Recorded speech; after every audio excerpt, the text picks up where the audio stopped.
Alrighty, so we're gonna talk now. Royce O'Neale, ladies and gentlemen. Let's just zoom this in. Royce O'Neale is expected. Shout out my coworker, Mr. Michael Scott at Hoops Hype. If you guys haven't checked out our content at Hoops Hype, we just released our final mock draft and my scouting guide. I did all 75 scouting reports on the top 75 players. I went to Portsmouth this year, second year at the scouting combine. So go check that stuff out. Royce O'Neale, guy that I've always liked. Some people are going to be like, oh, he's undersized. Oh, this and that. I think he's the perfect modern kind of Swiss Army knife that teams don't realize they need. And he was tucked away in Utah for years. And if you really were watching Utah basketball during that run, you knew about Royce O'Neale, and people are going to look at his stats and be like, ew. But he actually is true shooting wise. I think like a 55, 58. He primarily takes threes, doesn't really do any. If he does shoot anything besides a 3-pointer, it's a layup, and he doesn't really shoot inside the arc. He's going to be a guy who gives you a few rebounds, can be a secondary playmaker. He's going to be able to defend arguably 1 through 4. And this past year for the Phoenix Suns, he put up 8 points a night on 41%, 37% from the three, 5 rebounds, 3 assists, and a steal a night. And on the season, he put up, I believe, what was it, about a combination of like about 4%, 37%, 5 rebounds, 3 assists. Basically the same stats on both teams because he played for the Nets to start the year. And he's going to get $10 million a year. People are like, but he's 31. Probably going to be a 3-year, $33 million deal. And I know for a fact that my apology, the Phoenix Suns are a team that would like to keep him as he's a fantastic player. Also, we just heard that Ethan Almanza is withdrawing from the NBA draft. We're going to have to talk about that in a second. That is crazy. That is crazy.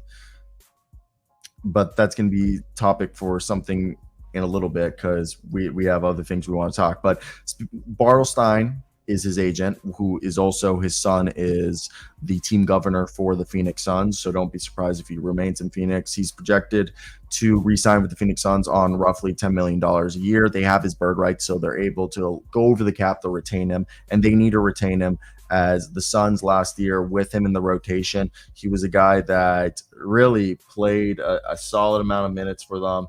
And I think he was one that, if I had to say so myself, he was a big part of what they did out there. And I thought when you look at Phoenix, he's a guy that was the only reliable player off their bench.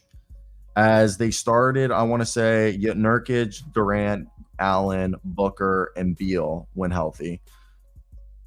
Does Eric Gordon come back? Maybe, but like Royce O'Neale at this point was a more consistent sixth man. He gives you a little bit of playmaking, 3-point shooting. He can come out for Allen. He can come out for Booker. He can come out for Beal. As we all know, I think this team still needs a legitimate backup point guard, but that's going to be something for another day. Now, I think one of the bigger storylines is Royce O'Neale is not going to be a scorer. He's not going to be a guy who's going to blow the doors open in the sense that he's not a scoring six man. He's more in the lines of like a Joe Ingles six man. So how do you take advantage of that type of guy and building around him and off the bench? Because you have to build a bench around him.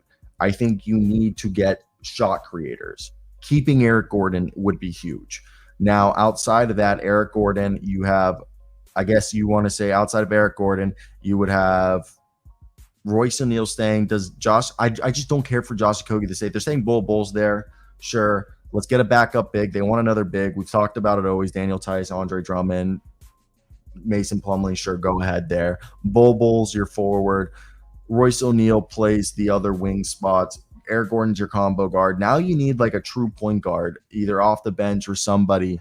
And when you look at free agency, it's not the prettiest of sights in who's available for 2024. I think Tyus Jones is expected to return to the Wizards. They're just going to be able to pay him more than what anybody else is going to be able to pay him. There's nothing wrong with that. I am personally surprised with not, I was about to say Ethan, but personally surprised with how this free agent market. Chris Dunn could be a guy that they go, but he doesn't. I want a scoring guy if I'm looking for a point guard to complement Royce O'Neale. I like Eric Gordon. In theory, I like Bol if Mr. Mike Budenholzer is going to use him. They need a backup big. We talked about that already. We already know there's options. And I don't think maybe Spencer Dinwiddie, he had an extremely inefficient season as a scorer, but I think he's never been a super efficient guy, but he's a good, solid sized guard who can shoot over, guys.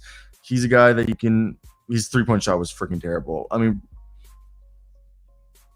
outside of that, he's really your best option unless you believe in Aaron Holiday or Markelle Fultz. I don't, and I don't think you guys should either. Now, besides that, yeah, I think we're kind of put in a pinch. I want to hear your guys' opinions on that one. What would you guys want to do? Because Emmanuel Quickly, Contavious Caldwell-Pope, Bruce Brown, Malik Beasley, Gary Trent, DeAnthony Milton. I mean, and Isaiah Joe, again, like we need a point guard. So I think that becomes a huge thing. So that's, hey, see you, Killer Nation. We'll talk Utah Jazz shortly. And I think that is probably the biggest problem right here.